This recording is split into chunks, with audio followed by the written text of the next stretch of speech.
Assalamualaikum warahmatullahi wabarakatuh. Perkenalkan, nama saya Ramdhana Eri Pradana, nomor induk mahasiswa 2821172. Di sini saya akan menjelaskan mengenai korupsi. Video ini ditujukan untuk memenuhi tugas ekonomi pembangunan. Mengenai korupsi sendiri, kata korupsi berasal dari bahasa Latin corruptio dan corruptus. Corruptio memiliki arti yakni tindakan merusak atau menghancurkan. Corruptio juga diartikan kebusukan, keburukan, kebejatan, ketidakjujuran, dapat disuap, tidak bermoral, penyimpangan dari kesucian, kata-kata ataupun ucapan yang menghina dan memfitnah.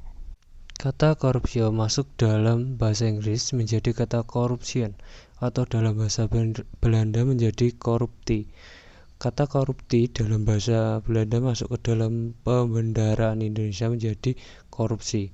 Menurut Kamus Besar Bahasa Indonesia atau KBBI, korupsi merupakan penyelewengan atau penyalahgunaan uang negara, perusahaan, organisasi, yayasan, dan lain sebagainya untuk keuntungan pribadi atau orang lain. Definisi lainnya dari korupsi disampaikan World Bank pada tahun 2000, yaitu korupsi adalah penyalahgunaan kekuasaan publik untuk keuntungan pribadi. Definisi World Bank ini menjadi standar internasional dalam merumuskan korupsi. Pengertian korupsi juga disampaikan oleh Asian Development Bank atau ADB, yaitu kegiatan yang melibatkan perilaku tidak pantas dan melawan hukum dari pegawai sektor publik dan swasta untuk memperkaya diri sendiri dan orang-orang terdekat mereka. Dan jenis-jenis korupsi. Korupsi diatur dalam UU 31 tahun 1999 pasal 13 dan perubahannya yang kemudian dirumuskan menjadi 30 jenis tindak pidana korupsi. Ke-30 jenis tersebut disederhanakan ke dalam 7 kelompok tindakan pidana korupsi, yaitu korupsi yang terkait dengan kerugian keuangan negara, suap menyuap, penggelapan dalam jabatan, pemerasan, perbuatan curang, benturan kepentingan dalam pengadaan, dan gratifikasi. Selanjutnya, faktor yang mempengaruhi. Menurut Krisi, ada 3 faktor yang membuat seseorang melakukan tindakan korupsi, yaitu pressure atau tekanan. Yang dimaksud di sini adalah seorang itu memiliki motivasi untuk melakukan tindakan korupsi karena adanya tekanan, salah satunya karena ada motif ekonomi. Namun tekanan ini kadang tidak benar-benar ada, hanya pelaku berpikiran kalau mereka merasa tertekan dan tergoda pada bayangan intensif. Yang kedua, opportunity atau kesempatan. Adanya kesempatan membuat seseorang tergiur untuk melakukan tindakan korupsi. Ini terjadi akibat dari lemahnya sistem pengawasan yang pada akhirnya menjerumuskan pelaku untuk melakukan tindakan korupsi. Yang ketiga, rationalization atau rasionalisasi. Para pelaku selalu memiliki rasionalisasi atau pembenaran untuk melakukan korupsi. Rasionalisasi ini ternyata dapat menipiskan rasa bersalah yang dimiliki pelaku dan merasa dirinya tidak mendapatkan keadilan. Selanjutnya, berkaitan dengan data ataupun kondisi fakta, KPK atau Komisi Pemberantasan Korupsi setidaknya menerima 2.707 laporan dugaan korupsi selama periode semester 1 2023 yang mana itu dihitung dari Januari sampai Juni 2023. Laporan tersebut berasal dari lingkungan pemerintahan. Berdasarkan wilayahnya, DKI Jakarta tercatat sebagai provinsi dengan laporan dugaan kasus korupsi terbanyak yang diterima oleh KPK, yakni 359 laporan. Kemudian Jawa Barat berada di peringkat kedua dengan 266 laporan, diikuti Jawa Timur 213 laporan, Sumatera Barat 202 laporan, dan Jawa Tengah 135 laporan. Dalam catatan KPK, dari 2.707 laporan ini ada 329 laporan yang tidak memenuhi tindakan pidana korupsi. Kemudian 2.378 laporan diteruskan ke proses klarifikasi dan tersaring lagi menjadi 2.228 29 laporan yang lolos tahap verifikasi. Untuk tabel yang kedua ini menjelaskan jenis-jenis korupsi sendiri.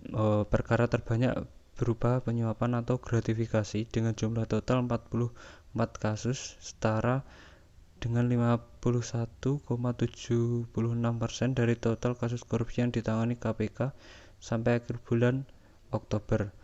Selanjutnya yaitu perkara barang dan jasa, yaitu 32 kasus. Kemudian ada tindakan pencucian uang 6 kasus, perintangan proses penyidikan 2 kasus, dan pemungutan atau pemerasan 1 kasus. Sementara belum ada satupun kasus korupsi perizinan dan penyalahgunaan anggaran yang ditangani oleh KPK sampai Oktober 2023. Selanjutnya, permasalahan korupsi. Apa sih dampak dari permasalahan korupsi terhadap pembangunan ekonomi? Korupsi sendiri dapat memperlambat pertumbuhan ekonomi. Korupsi dapat menurunkan tingkat investasi, menurunkan kualitas sarana dan prasarana, dan menurunkan produktivitas, yang semuanya menyebabkan pertumbuhan ekonomi lebih lambat. Korupsi mempersulit pembangunan ekonomi dan juga mengurangi kualitas pelayanan pemerintahan. Korupsi juga mempersulit pembangunan ekonomi dengan membuat distorsi dan efisien yang tinggi. Dalam sektor privat, korupsi meningkatkan ongkos niaga karena kerugian dari pembayaran ilegal, ongkos manajemen dalam negosiasi dengan pejabat korup, dan resiko pembatalan perjanjian. Korupsi juga berdampak pada ketidakpastian pembangunan ekonomi. Dapat dijelaskan bahwa korupsi selalu mengakibatkan situasi pembangunan ekonomi yang tidak pasti. Ketidakpastian ini tidak menguntungkan bagi pertumbuhan ekonomi dan bisnis yang sehat. Sektor swasta sulit memprediksi peluang bisnis dalam perekonomian, dan untuk memperoleh keuntungan maka mereka mau tidak mau terlibat dalam konspirasi besar korupsi tersebut. Berkaitan dengan solusi tindakan korupsi ada 2 macam, yaitu secara preventif dan represif. Secara preventif ada beberapa cara yang dapat dilakukan, yaitu dengan mengembangkan dan menyebarluaskan etika dan etos pejabat dan pegawai baik di instansi pemerintah maupun swasta, tentang pemisahan secara jelas dan tajam antara milik pribadi dan milik perusahaan atau negara.